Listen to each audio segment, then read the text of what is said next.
Sébastien, c'est à vous en premier. Donc voilà. Merci beaucoup Anne-Marie pour cette introduction très dynamique. Et bonjour à toutes et à tous. Donc Sébastien Denis, où effectivement j'ai créé la direction santé environnementale et à Santé publique France en 2019. Donc typiquement dans le cœur du sujet aujourd'hui. Et la petite anecdote que vous avez faite sur la séparation entre Santé Expo et Préventica, j'allais la faire également parce que je ne suis un habitué ni de Santé Expo ni de Préventica, mais en arrivant je suis allé à Santé Expo et je me suis dit Préventica, on m'a dit c'est de l'autre côté de la passerelle, et donc je trouvais que c'était une introduction assez drôle en fait au débat qu'on allait avoir aujourd'hui. Donc évidemment pour moi et avec ma vision de santé publique, le travail est un déterminant majeur de la santé et s'intègre dans une acception beaucoup plus large de la santé environnementale, qui est bien sûr l'absence de maladie, mais au-delà, et c'est l'OMS qui le définit, le fait que l'on soit tous que l'on vive dans un bien-être qui est affirmé. Et donc, il n'y a pas que la dimension de soins, bien sûr, mais il y a aussi la dimension de la prévention individuelle et la prévention collective. Et évidemment, dans cette optique-là, le milieu de travail constitue un déterminant majeur sur lequel agir. Alors, il y a le cadre institutionnel, je dirais, qui quand même a amené un certain nombre de frémissements en la matière. J'évoque par exemple la stratégie nationale de santé 2018-2022 qui pousse à favoriser le décloisonnement des différentes politiques publiques. Il y a des rapports préalables à la loi de santé-travail de 2021 du professeur Frima, par exemple, ou de la députée Lecoq, qui militait aussi pour un renforcement de la prise en compte de la santé publique dans la santé au travail. Et donc, finalement, ces frémissements institutionnels, portés également par le plan Santé-Travail 4, puisque explicitement dans ce plan Santé-Travail 4, le terme de santé publique, de changement climatique, de prise en compte des risques environnementaux sont mentionnés avec des actions autour de la prise en compte des déterminants de la santé publique dans le milieu professionnel, en favorisant l'action des services de prévention et de santé au travail pour implémenter des actions de santé publique, donc ce qui constituait évidemment une révolution. Mais ces frémissements institutionnels ont bien sûr été amplifiés par la crise qu'on a tous connue de Covid-19, crise qui, évidemment, en premier lieu était une crise infectieuse, mais dans laquelle ont été intriquées des problématiques très importantes de santé environnementale et de santé au travail. Si on prend l'exemple, et c'est en lien avec les data et les innovations, de systèmes d'information qu'on a pu monter en urgence pour essayer de repérer des clusters de cas de Covid-19 et qu'on associe à l'analyse de ces clusters les secteurs d'activité, on se rend compte en fait que les personnes qui ont été victimes, entre guillemets, de Covid-19 dans le milieu professionnel, ce sont des personnes en contact avec des publics et en particulier des publics fragiles, et que ce sont des personnes qui elles-mêmes sont défavorisées sur le plan social. Donc là, on voit un exemple de décloisonnement entre un outil de veille sanitaire et une analyse à des fins de connaissance ou de meilleure compréhension finalement des déterminants d'infection à la Covid-19 qui peuvent être utiles dans des outils de prévention ou dans le cadre d'autres crises infectieuses qui pourraient apparaître, puisque là on repère finalement des profils de métiers à risque, donc sur lesquels il est important d'agir. Et aussi, l'intérêt, c'est de voir le lien entre des données individuelles qui, évidemment, servent à suivre les personnes sur le plan de leur individu, de les soigner, vers des données à usage collectif pour essayer de repérer les déterminants de santé sur lesquels agir. Donc ça me semble être une prise de conscience finalement. Évidemment, on en était conscient, mais là, de plein fouet, cette crise et cette pandémie de Covid-19 a vraiment permis de remettre au centre du débat les notions de santé globale, une seule santé, santé planétaire, avec parfois des débats sémantiques qui effectivement sont intéressants, sont importants, mais qui ne doivent pas empêcher à l'action, puisque c'est bien ça qu'il faut mener. C'est une action qui puisse protéger la santé de la population, tenant compte de l'ensemble des déterminants, d'une part, et tenant compte aussi, ce qui est là aussi un challenge, des interactions entre ces différents déterminants. Si on prend par exemple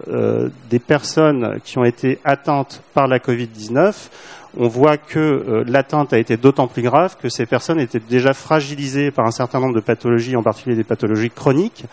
dont certaines sont elles-mêmes issues potentiellement de facteurs de risque environnementaux. Les personnes qui ont des fragilités respiratoires étaient plus à risque de développer un Covid-19 grave. De même, sur la question des inégalités sociales, et le concept de santé globale insiste aussi sur l'intérêt de faire attention et de prêter attention à ne pas creuser les inégalités sociales. Les personnes en situation de vulnérabilité, là aussi, étaient plus touchées par la Covid-19 et sont les plus à risque vis-à-vis de risques environnementaux.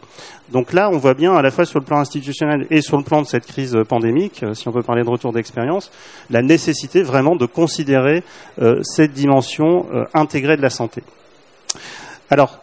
cela doit inciter à l'action, comme je l'ai déjà dit, dans un contexte où les changements environnementaux sont massifs, majeurs, et lorsqu'on entend ou l'on parle de changements environnementaux, on pense bien sûr au changement climatique et aussi à d'autres facteurs qu'il ne faut pas oublier et qui peut-être sont un peu plus éloignés en termes de perception lorsque l'on s'intéresse à la santé au travail, c'est la perte de biodiversité. Le GIEC, donc plateforme d'expertise internationale sur le climat, et l'IPPES, son équivalent sur la biodiversité, se sont pour la première fois réunis ensemble au décours de la crise de la Covid-19 pour dire qu'il fallait absolument inventer des solutions qui permettent de lutter contre les effets combinés des changements climatiques et de la perte de biodiversité. Ces impacts de ces facteurs de risque sont vraiment objectivés dans la littérature scientifique. Le Lancet Planetary Health a publié en 2022 une estimation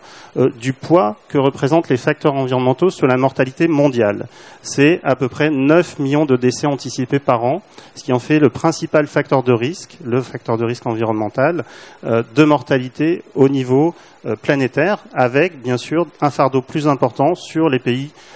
les plus fragiles ou les plus pauvres. Au niveau français, on a aussi des estimations de fardeau. La pollution atmosphérique qui engendre 40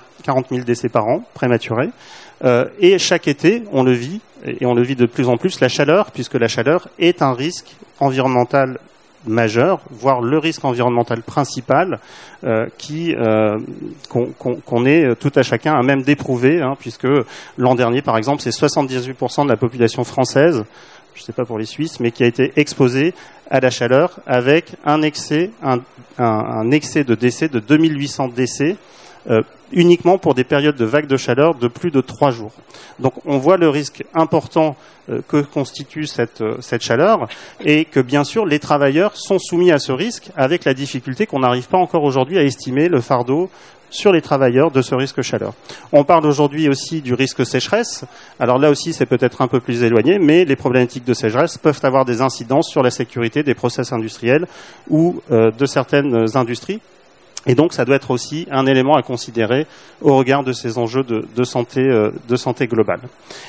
D'ailleurs, le ministre de la Transition écologique a présenté des scénarios pour l'adaptation à échelle 2100 avec un choix très pessimiste de plus 4 degrés et donc avec une consultation ouverte sur les scénarios d'adaptation à adopter pour faire face à ces scénarios pessimistes. Et donc là, il me semble que le milieu du travail a intérêt à s'exprimer au titre de cette consultation. Je vois que le micro est pris, donc les enjeux d'innovation. Donc bien sûr, agir dans cet enjeu de santé globale nécessite d'innover, déjà de décloisonner les politiques publiques et de faire en sorte que chaque acteur, en particulier les acteurs économiques, s'approprie ces enjeux. Donc ça passe certainement par des actions de formation, de sensibilisation et bien sûr d'activer la RSE comme finalement levier pour également augmenter la capacité d'adaptation des acteurs économiques.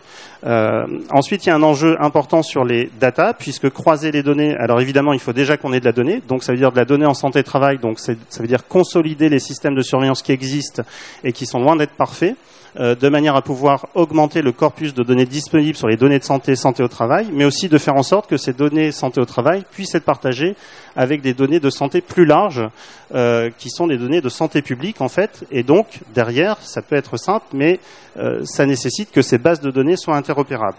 Par ailleurs, si on veut relier ces enjeux aux enjeux de santé globale, il faut qu'on puisse également rendre interopérables ces bases de données santé avec d'autres bases de données qui constituent plutôt le corpus de connaissances ou qui rassemblent les corpus de connaissances sur des indicateurs de l'environnement. Par exemple, on parlait de climat ou de température et on pourrait imaginer qu'on travaille de manière un peu plus approfondie sur le lien entre le risque thermique et la morbidité dans le milieu professionnel, qui aujourd'hui est encore assez difficile à établir.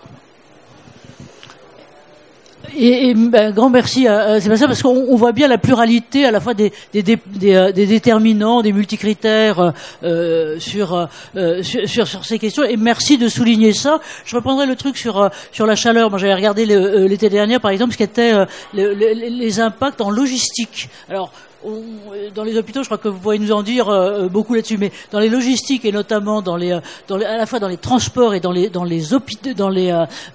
entrepôts, c'était quelque chose de juste à faire, sur lequel il y a en fait très peu d'études. Hein, donc vraiment, vous avez raison. Donc merci de nous souligner toutes ces convergences et en même temps de les faire agir, parce que l'objectif, il est non seulement de savoir. Donc vive les data et merci de ce que vous dites sur leur convergence, mais aussi vive l'action derrière. Alors